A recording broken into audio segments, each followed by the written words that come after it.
100,2 LC5 M Radio Inspirasiku. Assalamualaikum warahmatullahi wabarakatuh, sahabat LC5. Ya, senang sekali ya rasanya kita bisa kembali lagi. Gimana nih kabarnya sahabat LC5 semuanya? Semoga selalu dalam keberkahan Allah Subhanahu wa taala ya. Nah, kembali lagi di program Opsi, obrolan penuh inspirasi, ya tempat kita ngobrol santai tapi penuh makna. Bersama saya Akila Rahma yang akan menemani sahabat sampai 1 jam ke depan dengan tema keluarga ya. Nah, sahabat Elsifa, yang mau bergabung atau kirim pertanyaan dan berbagi inspirasi boleh banget ya. Bisa mengirimkan lewat WhatsApp ataupun Telegram di nomor 0853 17552 553 atau DM IG kita juga boleh banget ya di @elsifa radio. Nah, sahabat Elsifa, kali ini kita bakal ngobrol bareng nih ya, dengan tema yang cukup menarik dan sangat dekat sebenarnya dengan kehidupan kita, yaitu mengatasi masalah rumah tangga dengan komunikasi penuh cinta ya. Nah, sahabat Elsifa, emang siapa sih yang gak pernah punya masalah ya gitu ya dalam rumah tangga? Bahkan rumah tangga yang harmonis pun pasti ada ujiannya gitu ya. Nah, kuncinya itu sebenarnya ada di komunikasi. Nah, tapi bukan sembarang komunikasi ya sahabat Alfifa, tapi membangun komunikasi dengan penuh cinta. Nah, udah hadir nih bersama kita narasumber ya yang akan membahas tuntas tema kali ini. Ya, ada Bunda Marina. Assalamualaikum Bunda. Ya, Waalaikumsalam Ya, warahmatullahi wabarakatuh. gimana nih kabarnya hari ini Bunda? Alhamdulillah sehat hari ini. Insya Allah, semoga selalu diberikan kesehatan ya Bun. Nah Bunda, kalau misalkan kita bicara soal komunikasi penuh cinta gitu ya, sebenarnya kenapa sih penting banget komunikasi buat rumah tangga itu? Iya. Boleh langsung diberikan. Ya, ya. Bismillahirrahmanirrahim. Ya langsung ya Teh ya dari tentang tema kita kali ini tuh komunikasi gitu ya Teh ya dalam berumah tangga. Jadi kalau di pekan lalu kita membahas tentang keberkahan gitu ya. Ya salah satunya untuk mendapatkan keberkahan dalam rumah tangga kita juga dengan adanya komunikasi yang bagus gitu ya dengan pasangan atau sesama pasangan gitu ya, baik komunikasi suami ke istri atau istri ke suami gitu. Jadi memang apa namanya tidak boleh sepihak ya. Harus sama-sama karena dalam pernikahan itu ya kuncinya memang saling gitu, bukan tugasnya istri aja nih yang komunikasinya bagus, suaminya enggak juga enggak apa-apa, enggak gitu ya. Jadi ternyata komunikasi itu yang bagus, yang bisa sampai pada tahapan rumah tangga itu penuh keberkahan ya. Komunikasi yang efektif atau komunikasi yang baik itu harus terjaga gitu. Karena bagaimanapun juga bahasa yang kita keluarkan sehari-hari gitu ya, yang kita ucapkan itu merupakan jembatan hati kita ya. Jadi kan dari hati kita tuh pengennya apa nih ya dikeluarkan lewat lisan kita gitu ya, lewat komunikasi itu gitu. Kalau dalam keseharian kita, dalam pekerjaan gitu ya, atau dalam bersosial dengan orang lain juga kan kadang kita gini ya Teh, ada orang-orang yang kita senang gitu ya berdekatan dengan mereka itu kenapa, karena suka menjaga lisannya gitu ya. Lisannya tuh tidak pernah berbuat atau berkata kasar gitu ya, tidak menyakiti. Nah itu kan kita senang gitu ya, lama-lama juga gitu ya, atau nempel bahasanya dengan orang-orang tipikal yang seperti itu. Tapi mungkin masih ada mungkin ya gitu tipe-tipe tipikal orang-orang yang kadang suka kita ingin hindari ya. Ya diantaranya tadi mungkin karena suka mengeluarkan kata-kata yang kurang enak didengar gitu ya, atau kadang kata-katanya tuh suka sampai ke hati gitu ya bahasanya gitu ya gitu. Nah hal-hal yang seperti itu ternyata ya dalam rumah tangga kita juga sama saja gitu ya ada gitu. Jadi bagaimana dalam keseharian kita bersama pasangan itu kata-kata yang kita ucapkan gitu ya, lantunan-lantunan lisan ini benar-benar dijaga gitu. Hatta sampai dalam keadaan kita itu katakan sedang dalam kondisi hati yang buruk gitu ya. Ya kan kadang gitu ya, hati yang buruk itu bisa mengeluarkan kata-kata yang buruk juga gitu. Nah, ini bagaimana kita bisa menjaga hal itu gitu ya, karena sangat penting sekali gitu. Memang bahasa atau kata-kata yang kita keluarkan dari lisan. Mungkin kalau sakit dipukul itu ya hilang, setelah itu hilang gitu ya. Tapi dengan ucapan yang katakan menyakiti hati, menyinggung gitu ya, itu akan sulit gitu ya untuk dilupakan ya Teh ya. Bener nggak sih Teh gitu ya? Pasti pernah ngalamin mungkin ya gitu ya. Dulu atau bahkan mungkin baru kemarin merasakan misal gitu ya. Jadi ada apa, kata-kata itu memang awal dari apa namanya, hubungan yang baik gitu ya. Itu bisa dijaga dengan komunikasi itu gitu. Jadi makanya kenapa sangat penting gitu. Bahkan Rasul dalam hadisnya ya, tentang satu hadis ini yang diriwayatkan oleh Imam Tirmizi, kata Rasul, khairukum khairukum li ahli wa ana khairukum li ahli gitu. Dan kata Rasul, saya itu yang paling baik pada keluarga di antara kalian. Termasuk hal yang baik dilakukan itu adalah bagaimana komunikasinya beliau dengan para istri gitu ya, seperti itu. Itu mungkin ya di awal sebagai pembuka.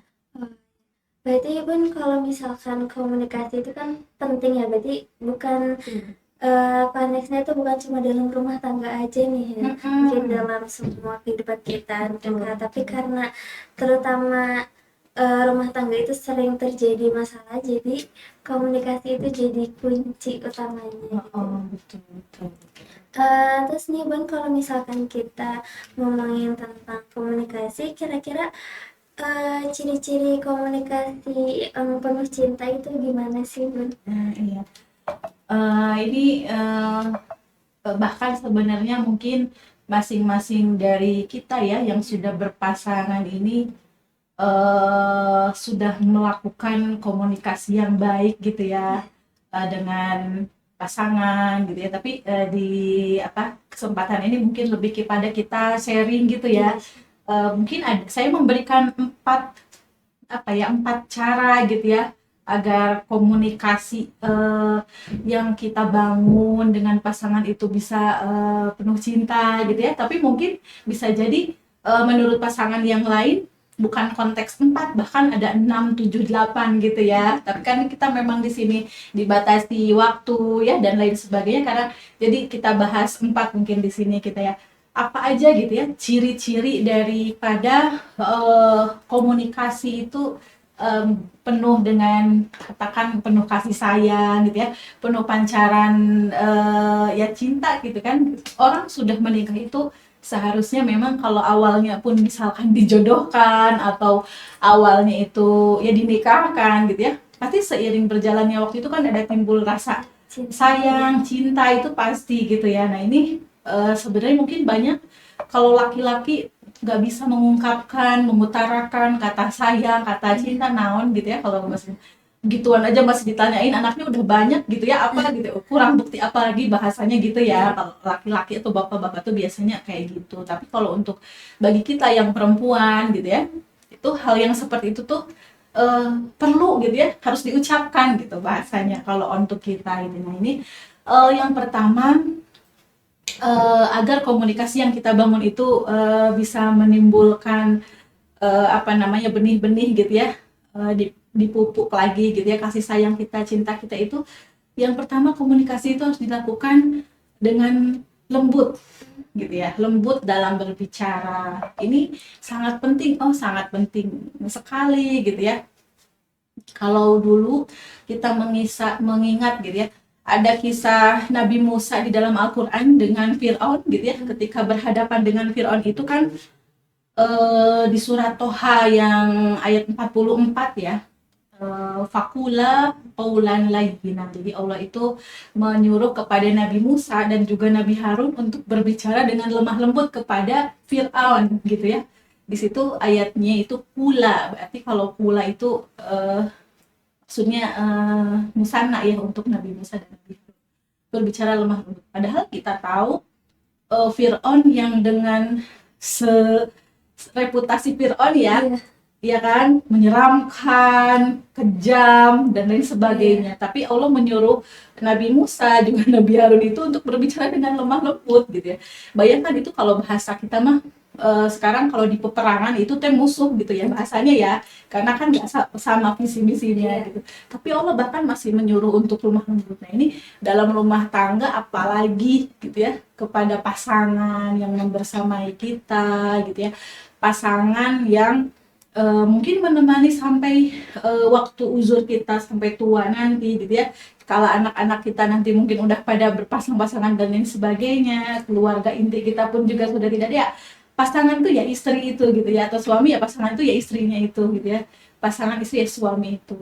Itu berarti yang lebih berhak bahkan mendapatkan perkataan yang lembut dari kita itu ya pasangan kita. Sebelum bahkan kita berkata lemah lembut ke orang-orang di luar, ya kan teh ya, di lingkungan kerja gitu, ataupun di sosial masyarakat tempat kita tinggal itu sendiri gitu ya. Jadi yang lebih berkat itu ya berhak itu ya pasangan kita. Bahkan kalau berkata-kata itu harus seperti apa gitu ya.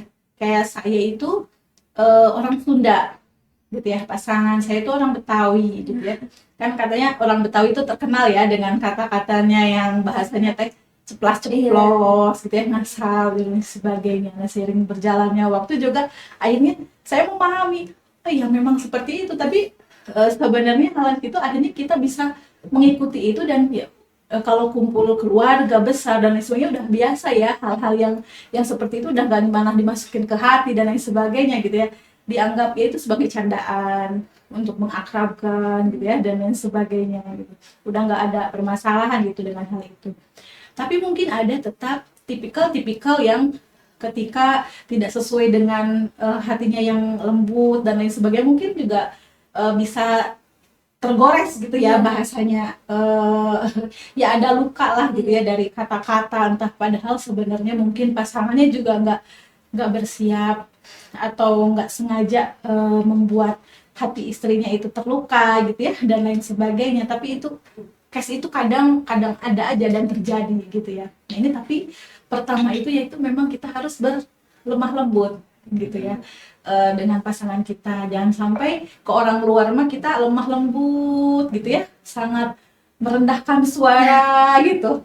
Tapi dengan pasangan tuh bawaannya tuh pengen emosi, pengen berkata-kata yang sekeras-kerasnya gitu ya. Ini kan berarti menyalahi aturan gitu ya. Tapi memang pada kenyataannya ketika di lapangan mulut itu apa ya, suka nggak sesuai gitu, kadang kontras, pengennya mah lembut tapi ada hal, nah itu juga sama gitu ya.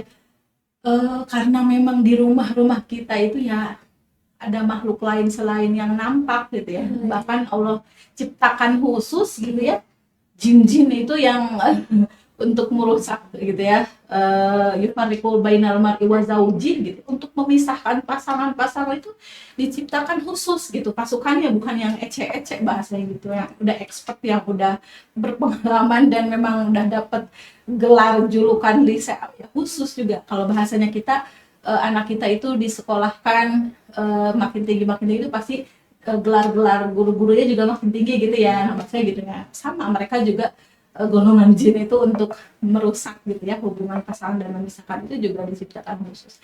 Jadi itu kadang memang pada realitanya juga mungkin, aduh kan udah gak mau gitu ya berbicara kasar, berbicara keras, tapi ya mungkin pernah ada sekali dua kali. Tapi kalau kita senantiasa berusaha bersikap atau berkata lemah lembut gitu ya, itu kalau udah jadi kebiasaan insya Allah kesananya mah gampang gitu ya. Mungkin di awal dan karena udah kebiasaan gitu ya, atau manggil kalau di Indonesia budayanya kan pasti ada embel-embel istri manggil pasangan. Kalau di Timur Tengah gitu ya, khususnya dulu saya waktu belajar di Mesir gitu, manggil suami ya manggil namanya aja biasa gitu ya, atau ya panggilan lainnya paling ya normal ya, habibi gitu ya, panggilan ke saya itu biasa. Tapi kalau di kita kan ada apa gitu ya, didahului dengan itu juga harus diperhatikan gitu ya, karena mungkin kita budaya-budaya timur kita harus kita masukkan juga gitu ya, nggak sama oh dulu waktu kuliah mah kayak gini, jadi saya juga nggak bisa memaksakan itu gitu ya, harus mengikuti budaya dulu waktu saya kuliah gitu kan. Harus disesuaikan. Nah itu yang pertama, jadi harus benar lemah lembut dalam berbicara gitu ya. Yang kedua itu adalah mendengarkan dengan empati gitu ya. Mendengarkan kadang kalau perempuan gitu ya, emang beda dengan laki-laki. Kalau kita kaum perempuan biasanya nggak butuh solusi gitu ya, tapi butuh didengarkan gitu ya. Setelah itu ya udah beres plong gitu ya. Jadi nah tapi kalau pikiran laki-laki mungkin lain, ketika bercerita harus diselesaikan bahasanya gitu kan. Nah padahal kadang mungkin dari kita tuh yang pihak perempuan gitu ya sebagai istri itu ketika keseharian gitu ya di rumah menghadapi anak-anak gitu ya, kalau anak-anak yang masih kecil ya gitu ya, dengan dari pagi berdiri di dapur menyiapkan bekal gitu ya dan lain sebagainya, atau nanti ketika anak-anak sudah tumbuh besar gitu ya, dunia SD sudah lewat, SMP, SMA, kemudian perkuliahan gitu. Nah ini pasti sebagai seorang ibu tuh katanya sih biasanya lebih dekat dengan anak-anaknya gitu ya. Otomatis yang menjadi tempat segala sesuatu informasi itu ibu gitu ya. Anak nomor 1, nomor 2, nomor 3 yang udah kuliah, yang udah kerja gitu ya, yang bahkan masih sekolah gitu, itu biasanya semuanya ibu gitu ya. Nah ibu ini kan lagi banyak gitu ya, mungkin ibunya sendiri punya problem sebenarnya gitu, tapi harus menampung sebanyak itu permasalahan gitu. Jadi sebenarnya ya tadi gitu ya, mungkin seorang ibu tuh ketika pasangannya pulang gitu ya udah pengennya didengerin aja gitu, tapi jangan sampai juga ya tadi gitu ya, pengen mendengarkan tapi pegang HP gitu ya pasangannya gitu. Jadi kalau kalau istrinya lagi bercerita ya sama gitu. Istri pun juga sama gitu ya.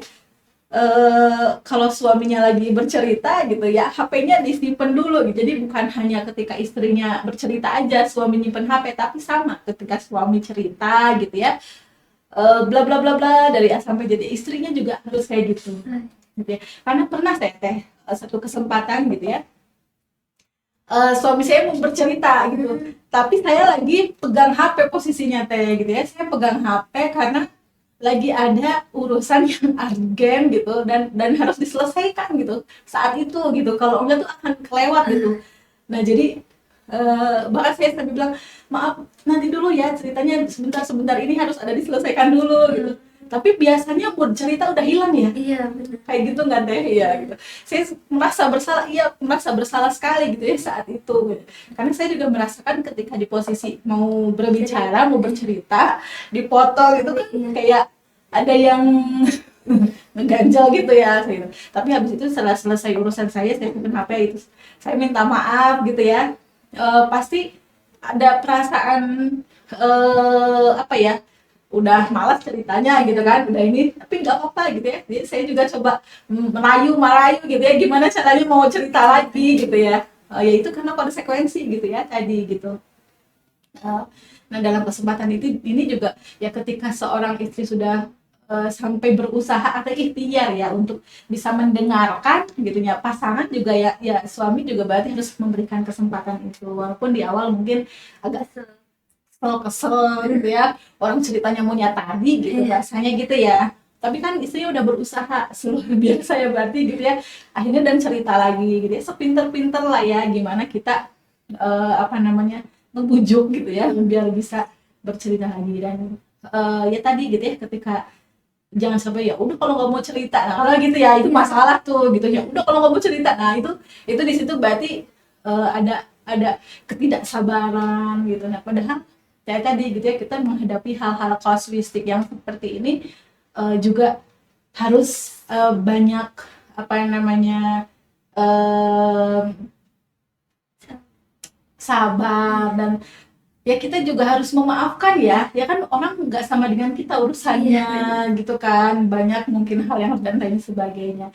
Itu yang kedua, jadi mendengar dengan empati ya. Jadi ketika kasus-kasus tadi terjadi itu ya usahakan bagaimana cerita itu ketika terpending bisa terceritakan lagi gitu ya. Itu yang poin yang kedua. Nah kemudian yang kedua Yang ketiga ya, yang ketiga itu jujur tapi tetap santun ya.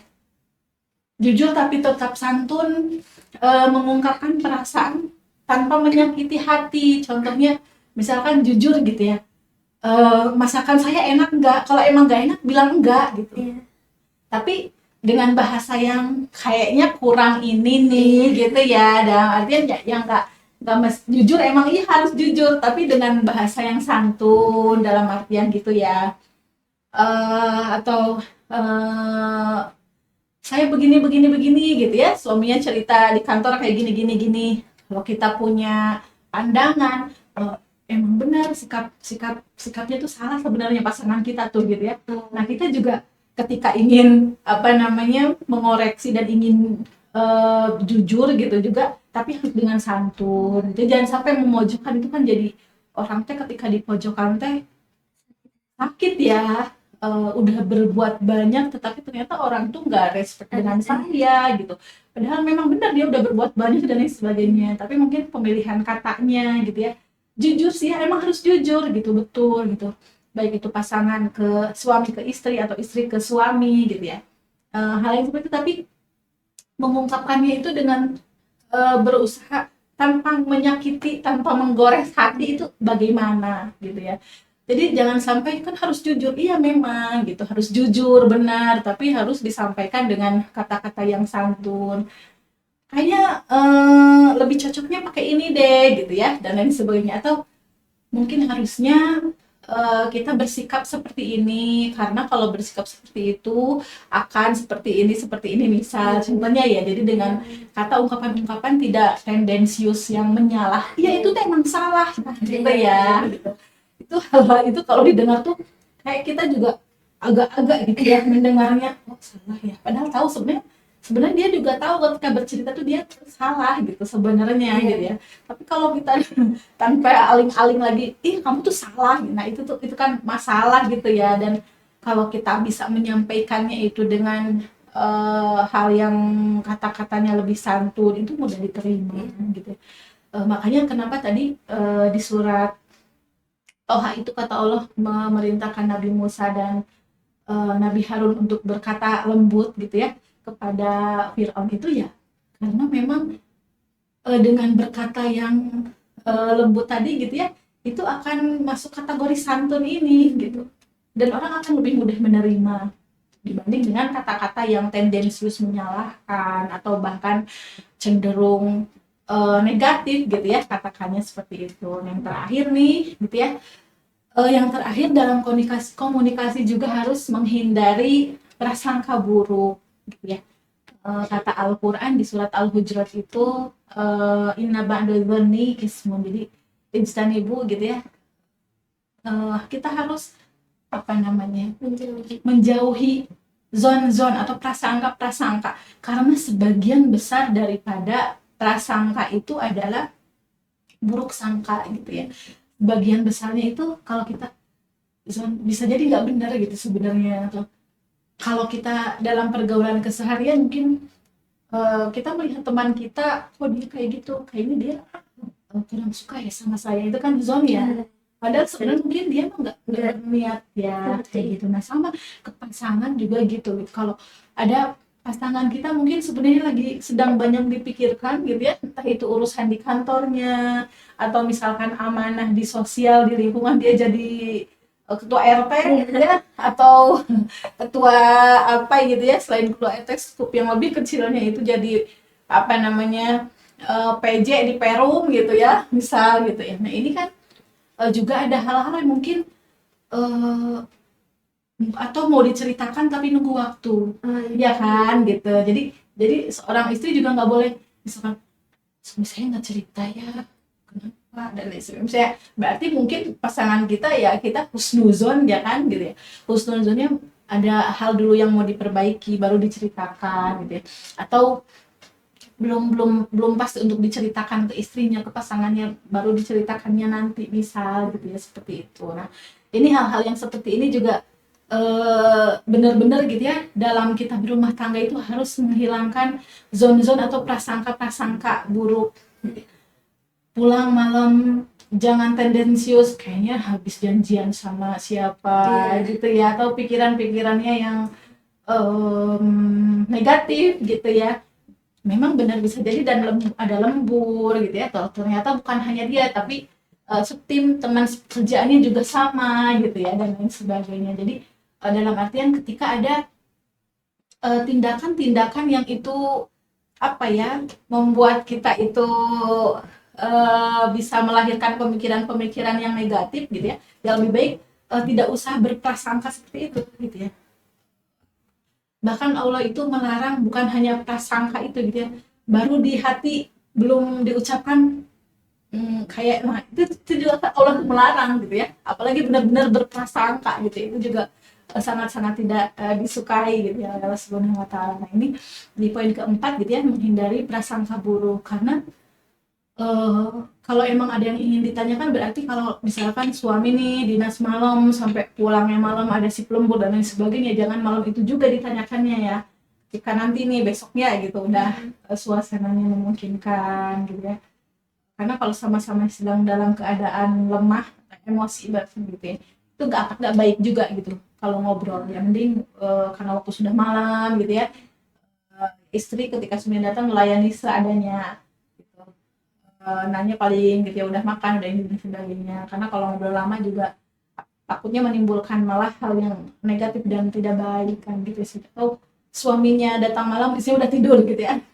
Ini karena nggak mendengar suara bel, udah perjanjian gitu ya, kalau lembur siapa salah satunya gitu udah bisa buka sendiri dan lain sebagainya, kuncinya sudah saling megang bisa gitu. Ini yang poin keempat gitu ya, seperti itu. Jadi tidak boleh berprasangka kepada pasangan gitu ya. Itu paling teh untuk ciri-ciri gitu ya. Karena komunikasi itu biar tetap dibubuhi oleh benih-benih sayangnya kita gitu ya ke pasangan gitu. Itu kan seperti itu.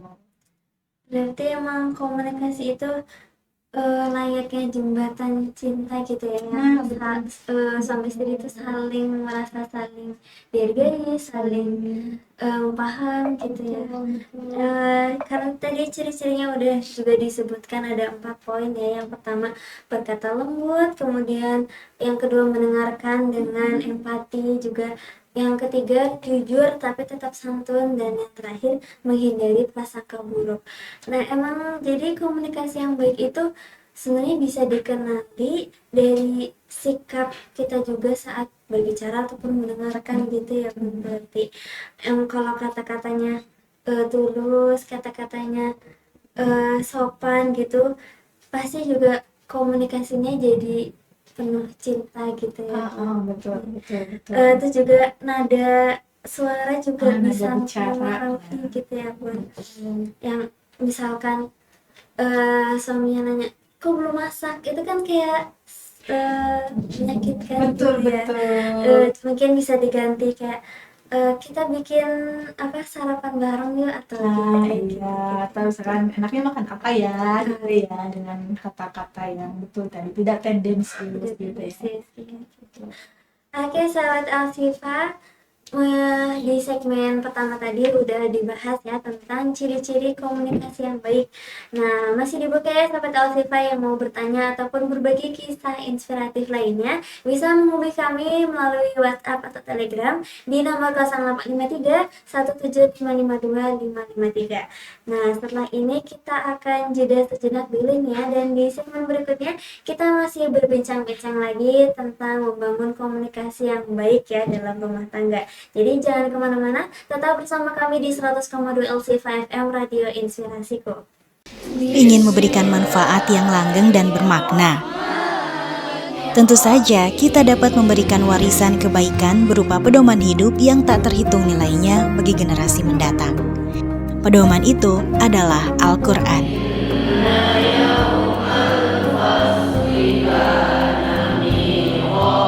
Satu langkah kecil ini akan sangat berarti bagi mereka yang membutuhkan. Yuk ukir nama kita atau custom nama orang tersayang pada musyaf Al-Quran yang kita wakafkan melalui Badan Wakaf Asy-Syifa.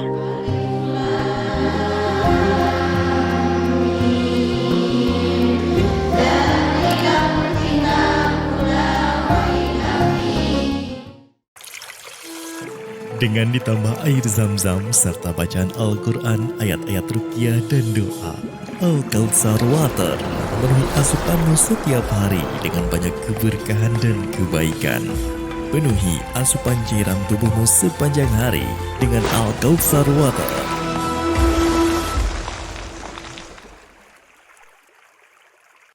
Ashifa Peduli, berbagi kepedulian, menebar senyuman, terus meluaskan manfaat untuk sesama. Tidak hanya dirasakan saudara muslim dalam negeri, namun juga saudara muslim di luar negeri. Hal ini terwujud melalui program-program Ashifa Peduli yang selama ini berjalan. Program peduli pendidikan dengan menyalurkan beasiswa tahfiz.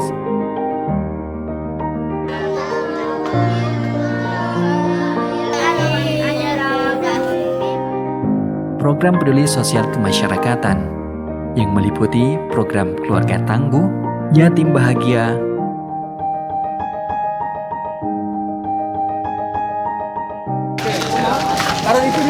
dan bersama berdaya.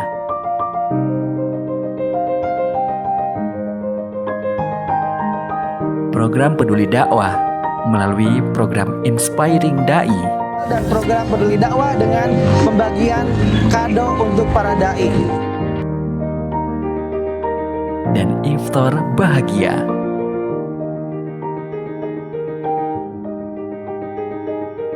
Program peduli kesehatan melalui kegiatan sehat bahagia, bantuan kesehatan, dan khitanan massal.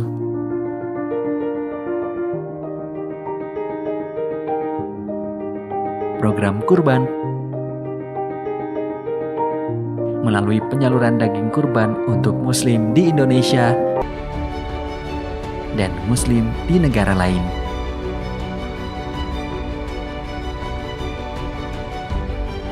Ashifa Peduli.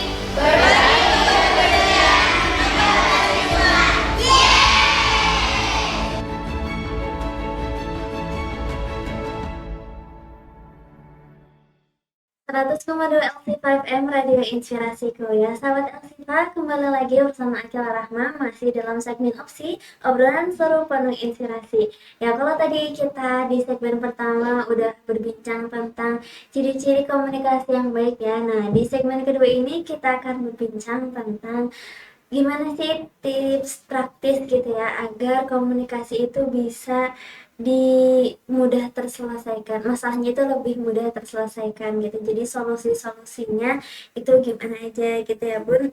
Jadi gimana nih kalau misalkan cara menerapkan komunikasi dalam kehidupan sehari-hari biar lebih mudah terselesaikan gitu.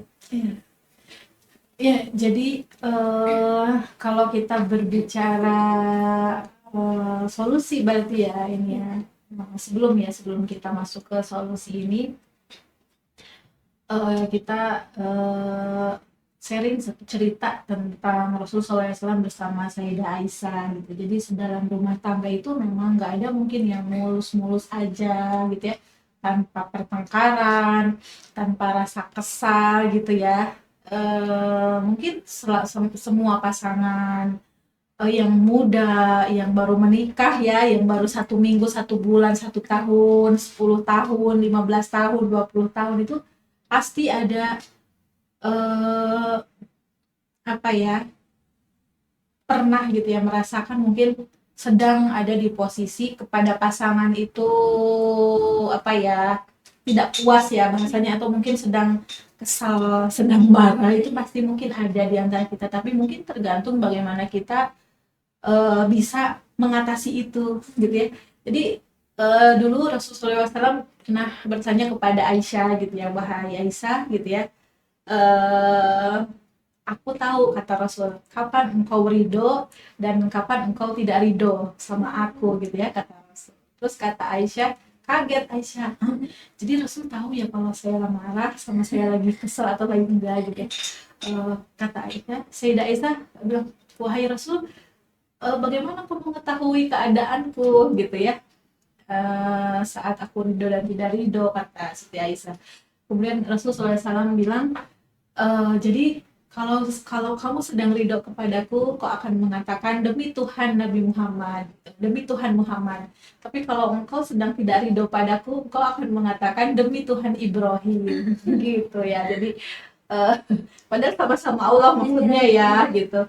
Tapi mengungkapannya kalau kalau lagi nggak ridho itu katanya bilangnya bukan demi Tuhan Muhammad, tapi demi Tuhan Ibrahim, gitu ya.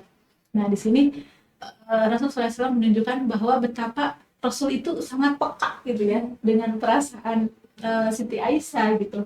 Sayyidah Aisyah dalam keadaan hati tidak baik itu tahu gitu ya, sampai jadi kalau kamu sedang ridho padaku, kamu akan mengatakan demi Tuhan Muhammad, tapi kalau sedang tidak ridho demi Tuhan Ibrahim gitu ya. Padahal kan maksudnya demi Allah sama saja gitu ya, tapi yang disebutkan nabinya beda gitu. Nah ini salah satu tanda bahwa sebagai pasangan itu memang harusnya saling memahami. Istri tahu kapan suaminya sedang tidak ridho atau sedang ridho gitu ya, dan lain sebagainya. Karena ada dalam suatu kondisi mungkin keadaan di rumah itu sedang tidak baik-baik saja gitu ya. Kondisi kalau tidak ada khodimat gitu ya, suami dua-duanya dan istri itu bekerja, lalu kapan membereskan hal-hal yang punya anak-anak masih kecil-kecil gitu ya, gitu. Kerja waktu semuanya dari berangkat pagi gitu ya, pulang sore dan lain sebagainya. Ini kan butuh effort yang harus memahami gitu ya. Dan bahkan para suami juga harus sangat-sangat mengetahui pun kalau pasangan atau istrinya tidak ada di rumah gitu ya. Ketika rumah, kamu kan di rumah aja kok rumah. Nah, misalnya gitu, itu kata-kata yang sangat menyakitkan itu gitu ya. Jadi bisa jadi namanya juga banyak anak kecil gitu ya. Udah dibereskan, dirapihkan tapi kotor lagi dan lain sebagainya kan gitu. Jadi itu kata-kata yang perlu dan harus dihindari gitu. Emang gak nyapu gitu ya. Emang gak ini, jadi dirubah gitu ya. Kapan mau disapu? Mungkin gitu ya. Apa namanya, karena ada kadang posisi-posisi sebenarnya seorang istri itu bukan nggak mau menyapu, bukan nggak mau mengerjakan sesuatu gitu ya, tapi lebih kepada nunggu suasana pas gitu ya, baru dia akan dengan senang hati, dengan rela hati menyapu gitu ya, sampai bersih semua bawah-bawah kolong dan lain sebagainya gitu, karena ingin mengerjakannya itu dengan hati gitu, bukan hanya sekedar udahlah nyapu gitu ya, tidak ingin seperti itu gitu. Nah kadang pihak istri mungkin seperti itu gitu ya. Jadi kalau dilihat kisah Rasul itu dengan Aisyah luar biasa gitu ya, sangat mengetahui kapan saat Sayyidah Aisyah sedang dalam keadaan tidak baik-baik saja gitu hatinya gitu ya, seperti itu. Nah kita masuk ke solusi ini gitu ya, bagaimana mengatasi apa ya, permasalahan dalam komunikasi gitu ya. Jadi kalau ada lagi nggak baik-baik aja gitu ya, yang pertama tunda berbicara gitu ya ketika emosi. Jadi memang ketika kitanya emosi, pasangan kita emosi, atau kitanya emosi, pasangan kita nggak emosi, itu hal yang tidak baik untuk menyampaikan gitu ya sesuatu, atau ketika memang ada permasalahan gitu. Jadi kalau lagi emosi, kata Nabi kan kalau sedang berdiri duduk gitu ya, kalau lagi marah itu kalau lagi duduk berbaring gitu ya, kemudian belum hilang juga marahnya masih menggebu-gebu ya berwudu gitu kan, kata Rasul kan kayak gitu. Makanya memang ketika ada permasalahan, kalau kita masih hangat banget nih gitu ya, yang memicu permasalahan itu ya kita jangan dulu berkomunikasi gitu, pending dulu sampai kita benar-benar udah ngerasa tidak emosi lagi gitu ya. Nah itu baru kita bisa apa namanya berkomunikasi lagi. Jadi memang ketika kita emosi gitu ya, saat itu tidak baik kita untuk tektokan, bahasanya berbicara gitu ya, atau tanya kenapa kayak gini itu nih, kenapa, nah gitu, itu tuh tidak baik. Jadi memang kalau kitanya masih emosi atau bahkan dua-duanya emosi, itu tidak baik untuk lanjutkan diskusi itu gitu ya. Bersama-sama menenangkan diri dulu. Itu yang pertama. Kemudian yang kedua, ketika ada permasalahan itu tidak boleh menggunakan bahasa kamu gitu, tapi gunakan bahasa aku. Jadi jangan sampai kamu selalu begini, kamu selalu berbuat itu, kamu selalu begini kesalahan-kesalahan gitu yang tapi yang lebih baik itu mengatakan aku sedih kalau kamu seperti ini gitu ya. Jadi bukan menyalahkan gitu. Kamu selalu kamu. Nah, itu kan jadi tertuduh ya. Pasangan kita tuh merasa tertuduh dengan kita mengatakan kamu tuh begini, kamu gitu. Tapi diganti dengan kata-kata saya sedih kalau kamu bersikap seperti ini. Saya tidak nyaman kalau kamu berbuat seperti ini. Saya kurang suka. Saya lebih merasa dihargai kalau seperti ini sebagainya. Itu yang kedua. Jadi tidak menggunakan kata-kata provokatif yang menyalahkan. Kamu tuh begini, kamu tuh begitu gitu ya. Kamu tuh selalu sesuka hati membuat keputusan kamu. Nah, itu tuh saya lebih senang kalau kita itu membahas bareng-bareng, kemudian memutuskan bersama gitu ya. Itu lebih manusiawi gitu kata-katanya dibanding dengan kata-kata kamu selalu ingin menang sendiri semua keputusan ya, misalkan ya, itu salah satu itu jadi harus dirubah. Kata kamu tidak ada lagi, tapi digunakan dengan kata saya lebih senang, aku lebih senang ketika kamu begini dan sebagainya. Itu orang juga merasa dihargai ya. Oh, berarti saya harus melakukan hal seperti itu gitu ya. Jadi seolah-olah kita juga mengajarkan gitu ya, ingin diajak diskusi, bukan menerima keputusan gitu ya, seperti itu. Jadi gunakan kata aku lebih senang seperti ini. Itu yang kedua. Kemudian yang ketiga, cari waktu khusus gitu ya. Cari waktu khusus untuk berdiskusi. Karena memang cari waktu khusus berdiskusi gitu ya, baik itu menyelesaikan permasalahan kita berdua sesama pasangan atau menyelesaikan permasalahan anak-anak kita gitu ya. Tadi kalau anaknya itu udah berlapis berjenjang, di lapisan TK ada, di lapisan SD ada, SMP ada gitu ya, kuliah ada, bahkan anak-anaknya udah pada menikah gitu ya. Itu masing-masing tadi ketika ibu jadi pusat informasi gitu ya, kan butuh untuk menyelesaikan itu. Anak yang di sekolah SD gurunya laporan, Bun ini gini, nanti yang di SMP juga itu laporan gitu ya, Bun ini anaknya yang di SMA belum lagi gitu ya.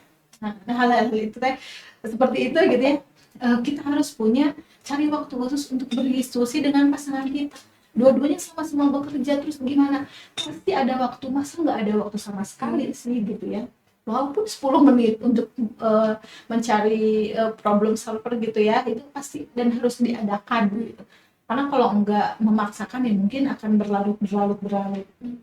Jadi dalam satu hari itu memang harus ada penyelesaian gitu. Walaupun mungkin menyelesaikannya nanti, tapi diobrolkan terlebih dahulu gitu ya. Jadi cari waktu khusus, tidak di depan anak-anak gitu ya, tidak waktu yang sama-sama lelah, suami lelah, istri lelah gitu ya, ngobrol ya nggak akan ketemu solusi. Orang capek ngomongin masalah gitu ya, bahasanya gitu kan, itu nggak akan ketemu gitu hasilnya. Nah, itu yang ketiga, jadi cari waktu khusus untuk berdiskusi. Yang keempat, ini mungkin lebih ke sifatnya ikhtiar langit gitu ya, sertakan doa gitu. Ini udah ikhtiar yang paling jalur langit ini yang luar biasa gitu, dan harus memang kita sertakan dalam setiap hal dan keadaan kita gitu ya. Mau dalam keadaan kita tadi gitu ya, ada permasalahan dalam keluarga, atau misalkan permasalahan itu juga permasalahan kesehatan gitu ya, sakit, yang ditimpa musibah gitu dan lain sebagainya. Itu doa ini jalur langit itu luar biasa gitu. Mengajarkan doa kita itu biar benar-benar atau setan tuh menjauh dari rumah tangga kita, atau godaan-godaan setan ke rumah tangga kita ini low bonding gitu ya, jadi nggak akan masuk nih gitu ya, godaan-godaan dan sebagainya. Nah, itu paling ya 4 tips gitu, atau 4 solusi gitu ya, biar masalah-masalah yang dihadapi itu bisa selesai dengan komunikasi yang penuh cinta gitu ya, kita bangunnya gitu. Itu seperti itu paling teh. Ya, jadi kadang masalah kecil juga, misalkan lupa buang sampah ataupun telat pulang, itu bisa besar gitu ya kalau misalkan emang selalu ditunda-tunda terus gitu komunikasinya. Ya, kita ya sahabat Alsifa, jadi tadi udah diberikan 4 solusi ya. Yang pertama ada tunda bicara ketika emosi. Jadi ketika emosi sebisa mungkin tidak mengajak diskusi gitu ya. Terus yang kedua, gunakan kata aku daripada kamu gitu ya. Kemudian yang ketiga juga ada cari waktu khusus untuk berdiskusinya. Nah yang terakhir ini juga jangan lupa sertakan doa gitu kan. Jangan jalur langit itu pasti nemu jawabannya, nemu solusinya gitu ya Bun. Nah Bunda, langsung aja nih ada yang ingin bertanya atau berbagi pengalaman dari audiens kita. Nah dari Rina di Subang nih, bagaimana cara menghadapi pasangan yang sulit diajak bicara? Dan satu lagi ada dari Mila di Subang. Kalau misalkan kita sedang emosi, saya sudah mengendalikan kata-kata, bagaimana cara melatih diri agar tetap bisa bicara dengan baik-baik tanpa emosi saat sedang marah. Gitu. Ya, tadi yang pertama pertanyaannya bagaimana dengan pasangan yang tidak bisa Sulit diajak bicara. sulit diajak bicara. Iya. Jadi yang perlu dipahami bahwa memang benar setiap pasangan itu tidak sama. Pasangan kita dengan pasangan dia itu berbeda. Jadi karena kita sering mendengar pasangan dia teh sering cerita, sering berbagi keluh kesah gitu ya, sering ngajak ngobrol, sering ini, sering itu. Dan sekarang pasangan yang kita dapatkan tidak sama dengan sifat pasangan dia gitu ya. Nah ini yang harus pertama kali kita pahami gitu ya. Jadi nggak mesti sama memang semua rumah tangga itu ya. Ada suami yang dia senang bicara, istrinya juga senang bicara. Ada yang dalam pasangan itu istrinya yang bicara, suaminya enggak, itu ada juga yang kayak gitu ya. Ada yang suaminya bicara, istrinya enggak, ada juga yang kayak gitu ya. Nah dari ketika keadaan ini bagaimana disebutkan kita itu baik-baik saja gitu ya, walaupun suaminya jarang atau sulit diajak komunikasi gitu ya, berarti mungkin yang harus lebih menyadari dari kitanya. Ketika ada something atau sesuatu yang harus didiskusikan, ketika ada sesuatu yang butuh penyelesaian, ketika ada sesuatu yang memang kita harus ambil keputusan, itu kita mancingnya paling di situ. Karena memang ada tipe yang kalau nggak dipancing atau kalau nggak ada yang penting-penting mah dia nggak akan bicara, diam aja, diam udah gitu. Tapi kita kan butuh solusi gitu ya. Ya berarti mancing itu seperti apa? Obrolin dengan hal-hal yang nggak perlu dan kita tanya, itu pasti jawab. Hal-hal yang apapun itu gitu ya, kita butuh pendapat dia gitu. Jadi memang harus ditanya gitu. Nggak akan bisa cerita langsung, tapi ketika ditanya dia akan bercerita gitu. Harus ada yang mulai duluan. Ya, jadi jangan nunggu gitu. Iya. Ditanya teh kan ya suami orang beda gitu ya, cerita dengan sendirinya tanpa dipancing, tanpa kata-kata pancingan dari kita. Tanpa kita yang tahu gitu. Jadi gimana caranya kita biar membuat dia berbicara tuh? Sebenarnya gitu kan. Jadi lebih ke kitanya yang inisiatif. Karena itu mungkin udah tabiat bahasanya ya gitu. Ya, itu sulit gitu untuk dirubah. Jadi yang penting kitanya yang selalu berusaha paling gitu ya. Kitanya yang memancing, menjadi pancingan gitu biar berbicara dengan menyentil atau menyinggung apa gitu. Pasti akan berbicara pasti dan nggak mungkin nggak berbicara sama sekali gitu. Itu banyak. Jadi inisiatifnya kita. Berarti yang buat pertanyaan kedua, kalau misalkan tadi melatih diri agar bisa bicara dengan baik tanpa emosi dengan ya tadi mungkin udah disinggung di solusi ya. Jadi memang tidak baik kita berbicara dengan pasangan mencari solusi itu dalam keadaan dua-duanya emosi. Jadi memang ketika emosi itu kita harus jeda dulu nih. Jeda. Ya kalau dengan anak ya, interaksi itu kan lebih baik kita diam dulu daripada ke anak mengucapkan kata-kata kasar atau main tangan bahasanya. Nah dengan pasangan pun juga seperti itu teh. Jadi kita harus ada space, ada space itu, ada jarak ya. Dari kita emang benar-benar tersuat gitu emosi itu harus dikendalikan nih. Tadi kata Rasul lagi berdiri duduk, berbaring ya. Kalau nggak bisa juga wudhu dulu. Habis wudhu baru mengungkapkan. Mungkin biasanya kalau udah nah itu ya gitu. Jadi intinya memang ketika emosi sedang baru mendapatkan sesuatu yang kabar yang bikin emosi, kabar yang bikin kita mengusap dada gitu ya. Gitu. Ya udah, kita jangan sampai mengungkapkan kata-kata dulu dan bahkan sampai menyakiti gitu.